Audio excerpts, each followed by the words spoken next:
إنا نحن نزلنا الذكر وإنا له لحافظون. حبيبنا ونبينا ومولانا محمد وعلى آله وصحبه أجمعين.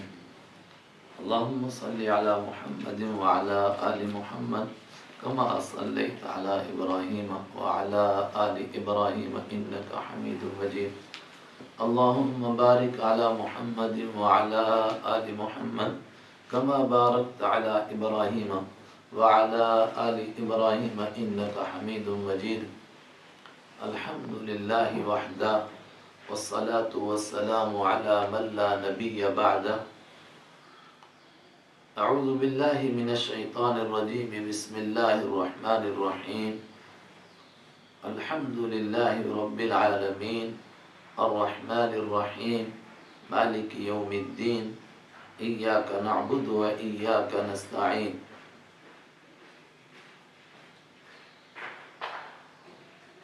برادران گرامی قدر، آج 2020 کا رمضان ہے اور آج اس کی پہلی تاریخ ہے 1441 کی، اور حالات دنیا کے آپ کے سامنے ہیں کہ ہم سب اس عالمی وبائی مرض کی وجہ سے ایک طرح سے قید میں ہیں، مسجدیں بند ہیں۔ اس سے پہلے رمضان المبارک میں آپ حضرات درس سنتے تھے، مسجد میں ایک بڑا مجمع سامنے ہوتا تھا، تو پھر قرآن پاک کا ترجمہ، اس کے مضامین ان کی برکت سے کھلتے تھے۔ آج بند کمرے میں بیٹھے ہیں اور سامنے دیواریں ہیں۔ آپ دعا کیجیے اللہ تعالیٰ کچھ کہنے کی توفیق عطا فرمائے اور ہم سب کے لیے قرآن پاک سمجھنا آسان فرمائے۔ حضرت رسول اکرم صلی اللہ علیہ وسلم سے ایک دعا منقول ہے، الفاظ مختلف ہیں۔ آپ نے خود اللہ سے قرآن پاک کو مانگا، اللہم انی عبدک وابن عبدک وابن امتک ناصیتی بیدک ماض فی حکمک عدل فی قضاؤک اسألک باسمک الذی سمیت به نفسک او انزلته فی کتابک او علمته احدا من خلقک او استاثرت به عندک فی علم الغیب۔ اے خدا، میں تیرا بندہ ہوں، ایک بندے کا بیٹا ہوں، ایک بندی کا بیٹا ہوں، میری پیشانی تیرے قبضے میں ہے، تیرا حکم مجھ پر چلتا ہے۔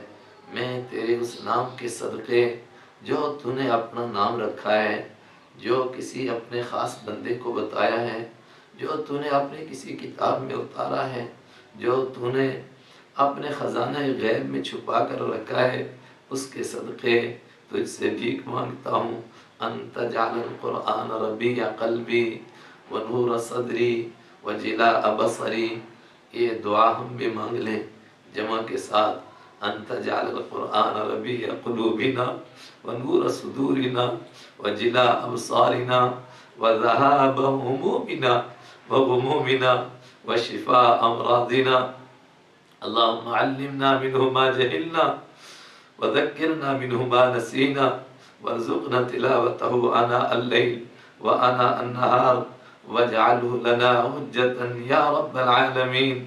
اے خدا، تو قرآن کو ہمارے سینوں کی بہار بنا دے، ہمارے دلوں کی رونق بنا دے، ہماری آنکھوں کی ٹھنڈک بنا، ہمارے سینے کا نور بنا، اور تو اپنے کرم سے اس قرآن کو ہمارے غموں، ہماری پریشانیوں کے جانے کا اور ہماری بیماریوں سے شفا ملنے کا ذریعہ بنا دے۔ اے خدا، جو ہم اس میں سے بھول گئے وہ یاد دلا دے، جو ہمیں سمجھ میں نہیں آیا وہ ہمارے دل میں ڈال دے، اور تو رات کی گھڑیوں میں اور دن کے لمحوں میں اس کی تلاوت نصیب فرما۔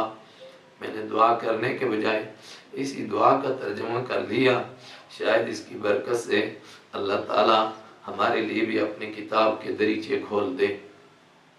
اس سے پہلے تفسیر سے پہلے ایک مقدمہ عرض کرتا تھا، اس بار نہیں محسوس ہوتا ہے اس کی کوئی ضرورت ہے، براہ راست ترجمہ شروع کریں گے۔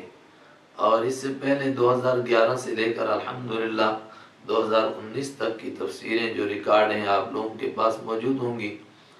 اللہ کے کرم سے جو بھی اللہ نے کہلوایا اس میں کوشش کرتے تھے کہ زیادہ تر تفسیر کی بات بڑی تفصیل کے ساتھ ہوتی تھی، اس میں میرا مدعا دوسرا ہے کہ لفظی ترجمہ سمجھ میں آئے، اس لیے میری گزارش ہے جتنے حضرات اب سن رہے ہیں یا جتنے حضرات واٹس ایپ کے ذریعے سے جب پہنچے گا تب سنیں گے، قرآن پاک سامنے رکھیں اور کاغذ اور قلم بھی ہاتھ میں لیں اور کوشش کریں کہ اہم الفاظ کے معنی لکھیں، اہم الفاظ کے معنی لکھتے جائیں تو یاد کرنے کی ترجمہ کوشش کریں، انشاءاللہ اللہ اپنے کرم سے آسان کرے گا اور سمجھ میں آ جائے گا۔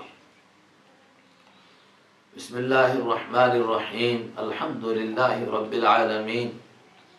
ہر شخص کتاب سے پہلے کتاب کا ایک تعارف لکھتا ہے، اس کو دیباچہ کہتے ہیں، مقدمہ کہتے ہیں۔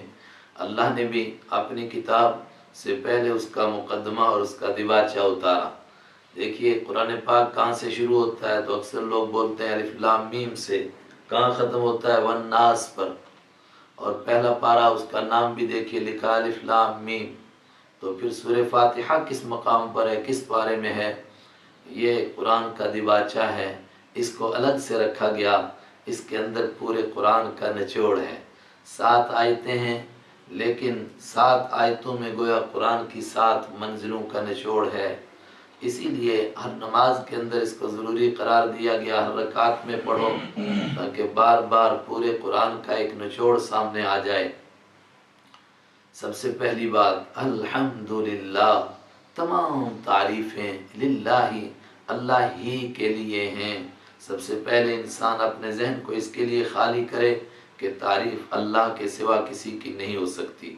الحمدللہ، تمام تعریفیں للہ، اللہ کے لیے ہیں۔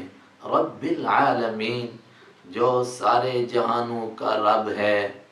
جہان کائنات کے ایک حصے کو کہتے ہیں، انسان ایک جہان ہے، فرشتے ایک جہان ہیں، جنات ایک جہان، حیوان ایک جہان، نباتات ایک جہان، حجرات ایک جہان، اور پھر یہ دنیا ایک جہان، آخرت ایک جہان، زمین ایک جہان، آسمان ایک جہان۔ ان سارے جہانوں کا مالک اللہ ہے۔ رب کے معنی مالک بھی ہے اور رب کے معنی پالنے والا بھی، سارے جہانوں کو پالنے والا اللہ ہے۔ اللہ کرے کہ جب ہم نماز میں پڑھیں تو ہمیں یہ تصور آئے کہ اللہ ہی سارے جہانوں کا پالنہار ہے اور ہمارا بھی وہی پالنہار ہے۔ الحمد، تمام تعریفیں، یہ تمام کس کا ترجمہ کیا آگے بھی آئے گا۔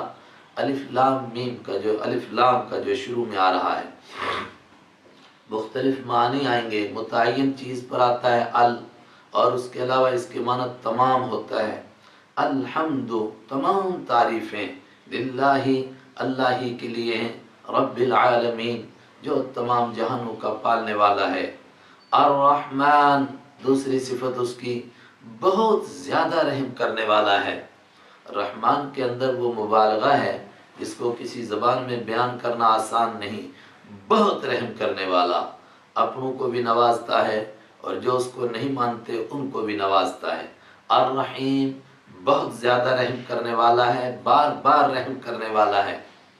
رحمان کا مفہوم کہ سب کو نوازتا ہے اور رحیم کا مفہوم بار بار نوازتا ہے۔ دنیا میں بھی نوازے گا، آخرت میں بھی نوازے گا، لیکن بہت زیادہ رحم یہ دنیا میں کس پر ہوگا؟ سب پر ہوگا، ماننے والوں پر بھی، نہ ماننے والوں پر، سب پر اس کا کرم ہوگا۔ اسی لیے عربی کا محاورہ بن گیا رحمان الدنیا و رحیم الآخرہ۔ دنیا کے اعتبار سے اللہ رحمان ہے، بہت زیادہ دینے والا ہے۔ ابراہیم علیہ السلام کی دعا انشاءاللہ آج ہی آئے گی، انہوں نے دعا کی اے پروردگار جو تجھے مانے ان کو رزق عطا فرما، لیکن اللہ نے فرمایا ومن کفر، جو نہیں مانیں گے کفر کریں گے ان کو بھی عطا کروں گا۔ یہ ہے رحمان کا مفہوم، بہت دیتا ہے، فرعون کو دیتا ہے، نمرود کو بھی دیتا ہے، جب تک ان کو زندگی دی تب تک ان کو دے رہا ہے سب کو۔ رحیم، بہت مہربان ہے، بار بار رحم کر رہا ہے، لیکن رحیم الآخرہ، آخرت میں جو اس کی مہربانی ہے وہ اپنوں پر ہوگی، ظالموں کو نہیں نوازا جائے گا، ان کو چونکہ وہ فیصلے کا دن ہے ان کے لیے سزا کا فیصلہ ہوگا۔ اسی طرف ذہن کو منتقل کیا مالک یوم الدین، مالک ہے وہ یوم الدین، فیصلے کا دن کا۔ انصاف کے دن کا مالک ہے، ایاک نعبد، ہم اسی کی عبادت کرتے ہیں، ایاک نعبد۔ جب یہ صفات انسان کے سامنے آتی ہیں تو گویا تصور میں اللہ اس کے سامنے آ جاتا ہے۔ ہماری تفسیروں میں بڑی مضبوط تفسیر ہے قاضی بیضاوی کی، بیضاوی شریف کے نام سے۔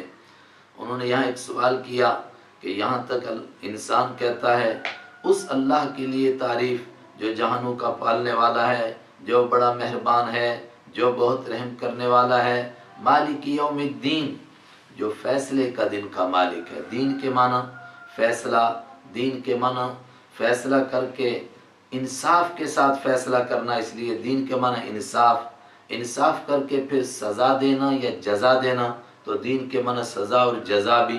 اسی لیے مختلف تراجم میں آپ مختلف ترجمہ دیکھتے ہوں گے۔ اور چونکہ یہ سب کچھ آخرت میں ہوگا تو اس لیے دین کے معنی آخرت بھی کر دیتے ہیں۔ وہ آخرت کا بھی مالک ہے۔ جب یہ صفات پڑھتا ہے انسان، سنتا ہے، تو اس کے تصور میں آتا ہے یہ سب کچھ اللہ کر رہا ہے، پھر وہ نہیں بلکہ وہ تو سامنے آ گیا۔ ایاک، تیری ہی نعبد، ہم عبادت کرتے ہیں، تیری ہی، یہی کس کا ترجمہ ہوا؟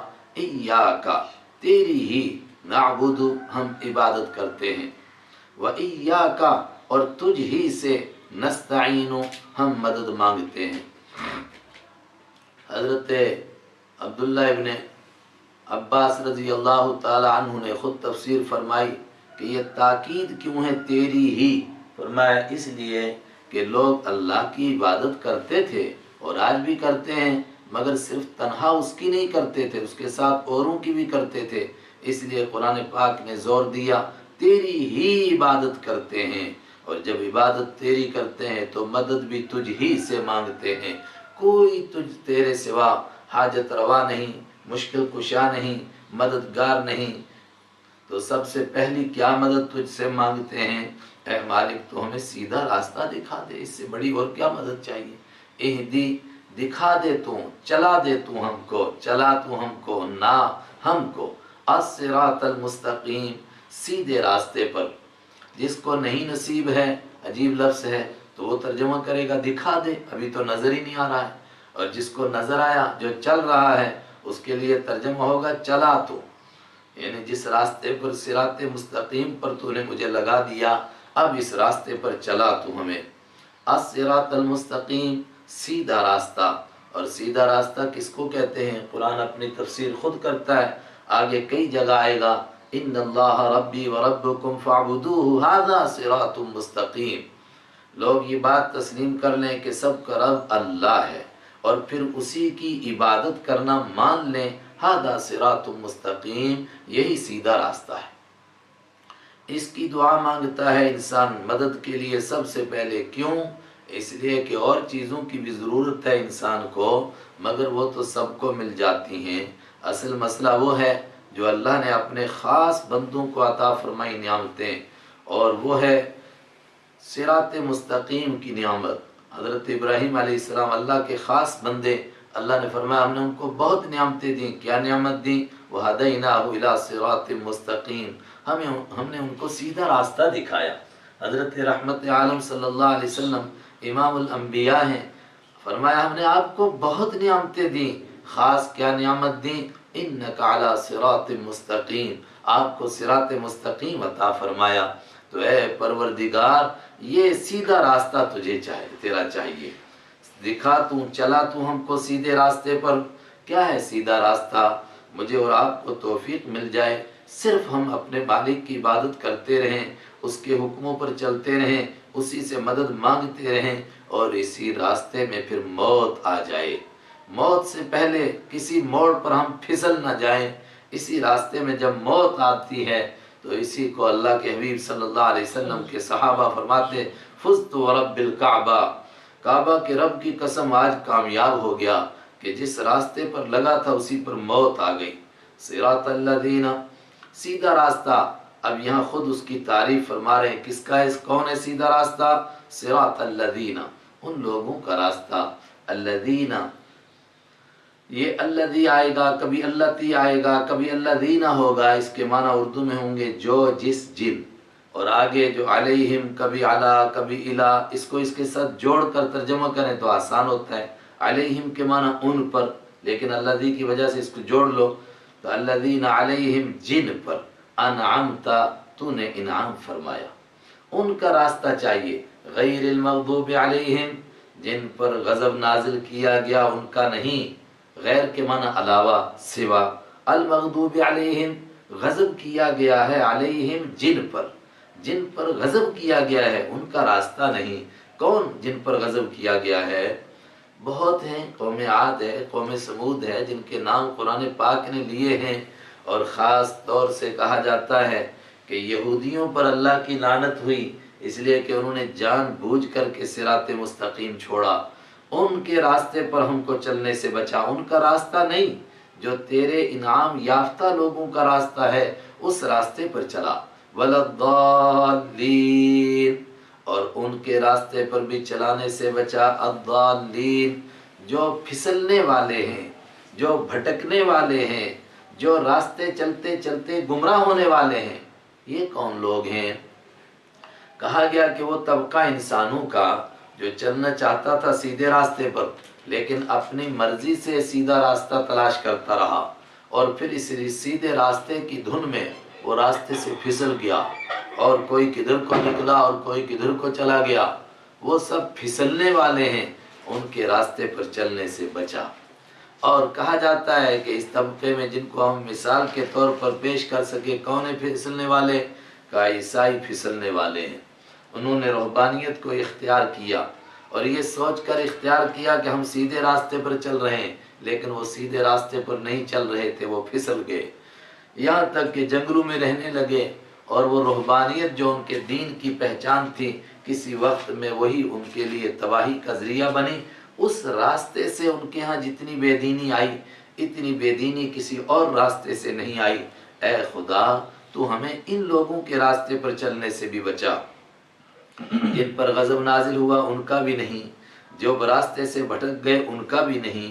پھر کن کا راستہ؟ جن پر تیرا انعام ہوا، نیک لوگوں کا راستہ۔ یہ نیک لوگ کون ہیں؟ آگے سورہ نساء میں آئے گا، من النبیین والصدیقین والشہداء والصالحین۔ یہ چار لوگ، نبیوں کا راستہ، صدیقوں کا راستہ، شہیدوں کا راستہ، نیک لوگوں کا راستہ، اس راستے پر تو ہم کو چلا اور اسی پر چلنے کی توفیق عطا فرما۔ اور جب یہ کوئی پڑھے تو پھر وہ خود بھی کہے اور سننے والا بھی کہے آمین۔ ہے پروردگار اس دعا کو قبول فرما۔ آپ یہ دعا بھی اس کے ساتھ کریں کہ اللہ تعالیٰ اس قرآن کو، کتاب کو سمجھنے میں بھی ہم کو سیدھے راستے پر چلائے، جو اللہ کی مراد ہو ہم وہی سمجھیں، جو اللہ کے حبیب صلی اللہ علیہ وسلم نے بیان فرمایا ہم وہی سمجھیں، اپنی طرف سے کہیں پھسل نہ جائیں۔